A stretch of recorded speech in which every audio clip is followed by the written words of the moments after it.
Good evening, Miss Stocks. This is Brandy, your classmate, as well as your admissions counselor. I will tell you one thing, when I saw your name pop up on one of the discussion boards this week, I was super excited. I was like, listen, I already know, gotta respond right away.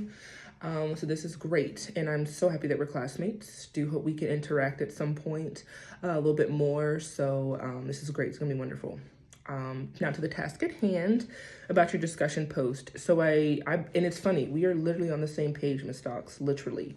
You had stated something about being able to care for oneself in order to care for others. I don't know how many times I could say that. And I don't know if you saw my post, but I have said that numerous times. And I am a firm believer in that. Because when we are our better selves, literally we can produce, we can flourish for the next person or the person that needs us. And I think as human services professionals, we can't go wrong with that. And I think when we take care of ourselves, both spiritually, physically, emotionally, all the leads, we really can be a powerful being in someone's life. So we're on the right path with that. Now, one of the big takeaways I also took from this, aside from us being on the same page, is about prayer. Being a Christian, I have had to rely on prayer at moments in my life as part of my testimony, and having others pray for me is something that I am truly, truly grateful for. Not in always the bad times, but always, the good times too, where prayer is a necessity in this walk that we live, or this thing that we live called life. And so at one part you did state that prayer was an excellent form of self-compassion and a way to communicate with the Lord, helping us through times of pain and suffering. And I like how you sum that up because, like I said, not always in the good times you pray about things, but even in the bad times. So pain and suffering is one definite way that prayer is needed.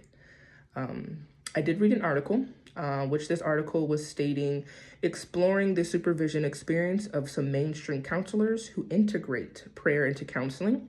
This article was written by Peter Gumby in 2007.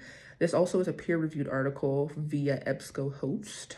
And what the quote was saying is how prayer is the dynamic experience of harmony within and without that heals conflict and loneliness in renewing one's sense of belonging to a large wholeness.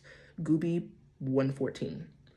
And so by him stating that it's something that's needed both within ourselves, to pray for ourselves, that God holds us accountable, God keeps us, steadfast in what we are trying to accomplish. And then without, being able to branch out, being able to use such a strong prayer life, a strong testimony in prayer life to use for others. As well as the citation stated, it heals conflict. And, our topic to this week, for at least one of the parts of the topic, was about unresolved conflict. What does that do? Unresolved conflict as a whole. If you don't know something, or you let something continue on and it doesn't get the proper solution, it's going to be a harder way to really get better or heal or be a better you. And so I think prayer will definitely handle that. So Ms. Stocks, all in all, I appreciate your post. Again, I'm thoroughly, thoroughly excited that we are classmates now, which I probably should have figured that. I apped you. I don't know. But I'm glad that we are classmates. So I hope that we can work together on something, or maybe, assistance, or if you still need me, admissions, you let me know, Ms. Stocks. But it's been wonderful. Again, I appreciate your insight and what you've had to put in. And let me know if you need anything. All right, Ms. Stocks, have a good one. Bye-bye.